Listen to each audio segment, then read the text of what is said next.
simpleng ulam, ito ang aking mga sangkap. Tokwa at kangkong, ito ang magka-partner ngayon. At ganito lang paghiwa ko ng tokwa. Naglagay ako ng kaunting asin at nilagyan ko rin ito ng flour. Kailangan ko lang i-mix para malagyan ng lahat. Pagkatapos ngayon, nagpainit na ako ng mantika. At ito, nilagay ko na ang tokwa. Antayin ko lang mag-brown. At ito, ganito na, brown na siya. Itabi ko muna ito. Tabi ko muna ito lahat. At ilagay ko na lang ito mamaya. Ayan. Ganyan lang siya ka-brown. Tapos, nagpainit ako ng kawali ulit. At ginisa ko naman ang bawang at sibuyas. At syempre yung giniling na pork. Ayan. At ito naman giniling na pork, kailangan lang na medyo mag-brown-brown bago ko ilagay ang mga gulay. Tinakpan ko muna ito para mas lalong maluto at medyo lumutong-lutong din. Ayan. Konting halo-halo lang.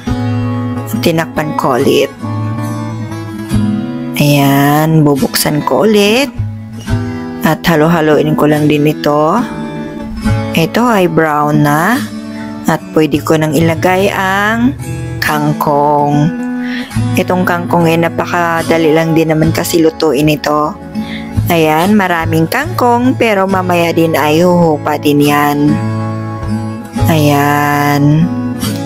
So, kailangan lang na medyo takpan mo na para humupa. Ayan, ganito lang ang ginawa ko. At nag-add rin ako ng oyster sauce.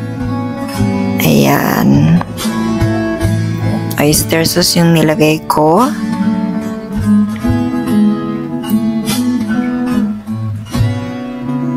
Toyo at nor seasoning.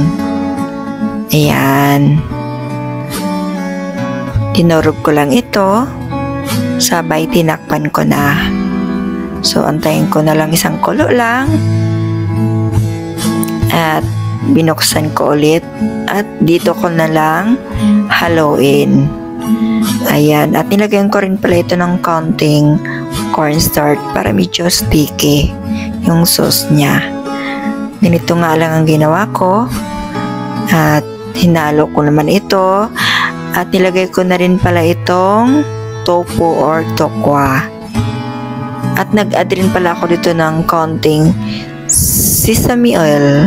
Optional lang yan. At halo-halo lang. Konting halo-halo.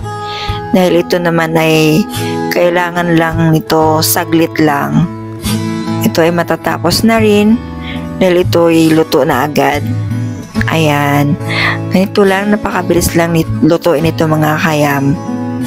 No, diba? Sobrang bilis lang kasi naluto na natin yung tokwa, naprito na natin yun. So, yung kangkong kasi mabilis lang talaga lutuin. Ayan. Kaya ikaw kayam, kung mahilig ka ring magluto, pwede mong subukan ito. Try mo ito. Siguradong magustuhan ito ng buong pamilya. Yan. For the love. Diba? Napakasarap. Oh. So, healthy-healthyhan tayo minsan. At ito, pwede nang iserve sa aking mga mahal sa buhay. O, diba? Napakasimpleng ulam mga kayam. Kangkong lang at tokwa. Napasarap na natin ng ganito. Ayan. Pwede nang kumain. Kain na tayo mga kayam. Sarap. Mapapadami na naman ang kain ito. Ay nako.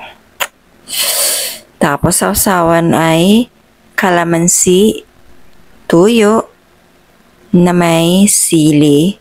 Nako, swak na swak. Grabe. Hindi na naman maiwasan ang more rice. Only rice.